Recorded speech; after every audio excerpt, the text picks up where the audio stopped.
Hey guys, it's Marshall from Going Gear, and today we're going to take a look at the Fenix PD22. So we took a look at the 32 in another video, and we also took a look at the LD12 and the LD22 in another video. This is another different little light. It's a single cell version of the PD32, so it's just using one CR123. So here's the light. We're going to go ahead and pull it out. One CR123 will get you 190 ANSI lumens on high. If you want to see the rest of the specs and run times and all that kind of stuff, we always have that information on our website. Alright, so instruction manual, warranty information, some information about some models that they make. Holster. Simple little nylon holster. Not quite as nice as some of the ones you get with other lights, but still not bad. I mean, a lot of people don't use holsters, so it's nice that they include these by default. So, hook and loop closure over the top. Simple little belt loop on the back. Another little loop there you can use to attach. And then light slides in and out. Most people tend to use the pocket clip, especially on a light this size, or they just slip it into their pocket. So the pocket clip is removable. You can just pull it off. It just pops right off. And then lanyard attachment points. People always ask about this. So those are those holes there.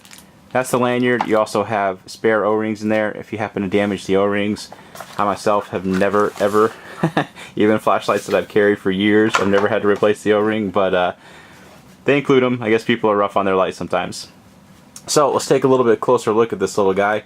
So this is the Fenix PD22. Really similar to the Fenix PD20, except it has the side switch here. So that's how you switch between the modes instead of twisting the head and tapping the switch. As long as you're just pressing the rear switch, you're going to get the same mode, and you'll see that better here in just a second. But you can see, as usual, nice machining, nice anodizing. Fenix always does a good job.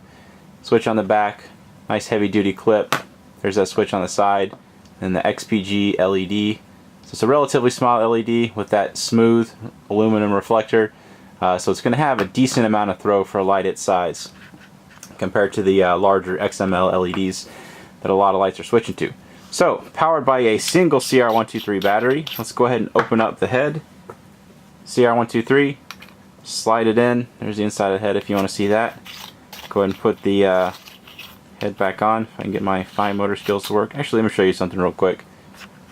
Something that's nice that Fenix is doing and some other companies are doing as well. If I can get my camera to actually focus on it. There you go.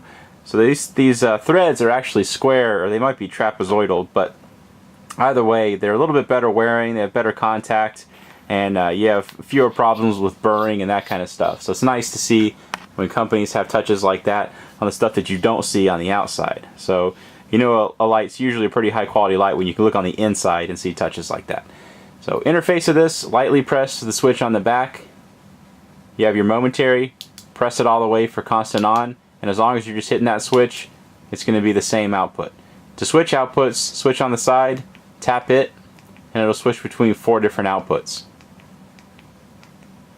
So 4 different outputs, it'll just cycle between the 4 every time you hit it. And it does have a memory, so if you turn it off, turn it back on, it's going to come on back in the mode that you left it off in, or was in when you turned it off. So there is a memory on that. If you want to have it on low, have it always come on and low, you can do that. There are some also some flashing modes, so if you press and hold that side switch, you'll see it go into strobe. Press and hold it again for about 3 seconds, and it'll go into SOS.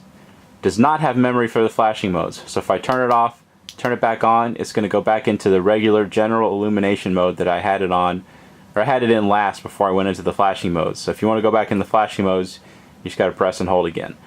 Alright, so again, quick overview of the interface. Lightly press momentary, click all the way for constant on.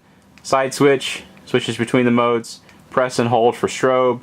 Press and hold for 3 seconds, general, or the SOS, and then tap it to get back into the general illumination, or turn it off, turn it back on, and it'll go back into that. Alright, so that is the interface of the Fenix PD22. We're going to take this outside and we'll show you how it does outside. Okay, got the PD22, big 40 mag light that I always use. Little bush, 15 feet, tree out there at 100 feet. Not bad.